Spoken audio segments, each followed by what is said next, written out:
Halo semuanya, perkenalkan nama aku Widya Ramadhani dengan NPM 20324024, kelas C124, Teknik Industri.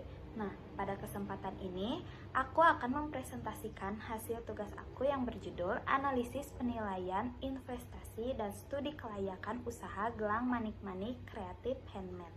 Nah, di pendahuluan ini ada latar belakang. Nah, latar belakang dari usaha ini berawal dari meningkatnya minat masyarakat terhadap produk-produk handmade yang unik, personal, dan ramah lingkungan. Tren gaya hidup saat ini, terutama di kalangan remaja dan dewasa muda, semakin mengarah pada produk-produk yang tidak hanya cantik, tapi juga memiliki nilai seni yang berkelanjutan. Nah, oleh karena itu, aku mengembangkan ide usaha kreatif Manik Handmade, yaitu bisnis kecil yang fokus pada produksi gelang dari bahan daur ulang seperti manik kaca, kayu alami, dan tali katun biodegradable.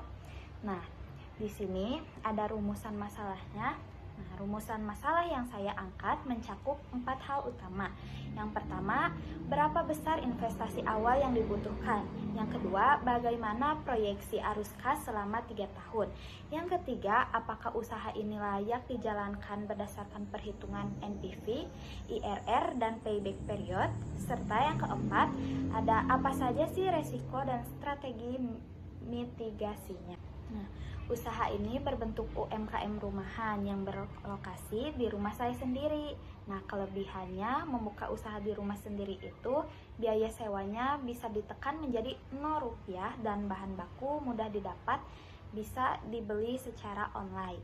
Nah, produk yang dihasilkan meliputi gelang kaca daur ulang, gelang kayu, dan tali katun, dan gelang nama personal serta gelang couple untuk hadiah. Nah, struktur organisasinya sederhana, hanya terdiri dari pemilik, pengrajin, asisten produksi, freelance, pemasaran di media sosial. Nah, itu semua aku yang pegang.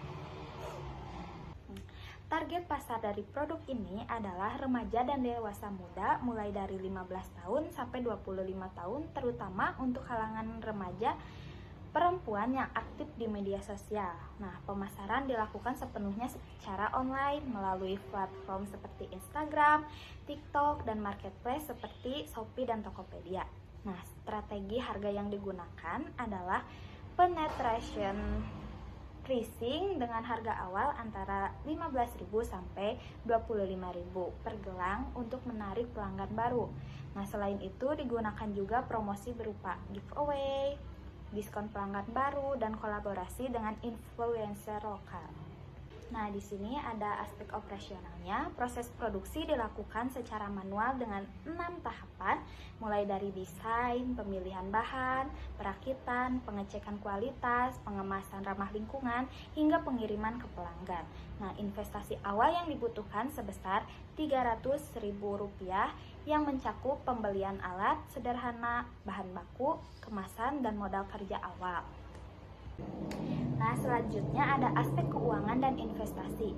Dalam analisis keuangan digunakan 3 parameter utama. Yang pertama NPV, yang kedua IRR, dan yang terakhir ada payback period dengan tingkat diskonto sebesar 20% dan periode analisis selama 3 tahun. Hasil perhitungannya menunjukkan NPV positif sebesar 137.500, IRR-nya sebesar 35,8% dan payback period selama 1,9 tahun. Nah, ketiga indikator ini menunjukkan bahwa usaha layak dijalankan secara finansial karena nilai IRR lebih tinggi dari tingkat diskonto dan modal dapat kembali dalam waktu kurang dari 2 tahun. Nah, bahkan ketika dilakukan simulasi tambahan di tahun keempat dengan kondisi ekonomi yang menurun, misalnya harga bahan baku naik 20% dan biaya operasional naik 10% dan penjualan turun 20%, hasilnya masih menunjukkan NPV positif sebesar 269.400, yang berarti usaha tetap menguntungkan meskipun dengan margin yang lebih kecil. Lalu selanjutnya ada analisis risiko dan mitigasi. Beberapa risiko yang mungkin terjadi antara lain ada kenaikan harga bahan baku, penurunan permintaan pasar, dan persaingan dengan produk massal import.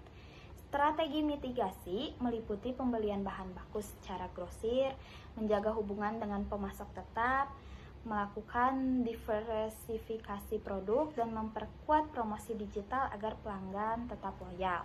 Nah, jadi kesimpulan dan rekomendasi dari materi yang telah saya jelaskan adalah berdasarkan hasil studi, usaha kreasi manik handmade aku dinyatakan layak dijalankan baik dari aspek finansial maupun non-finansial.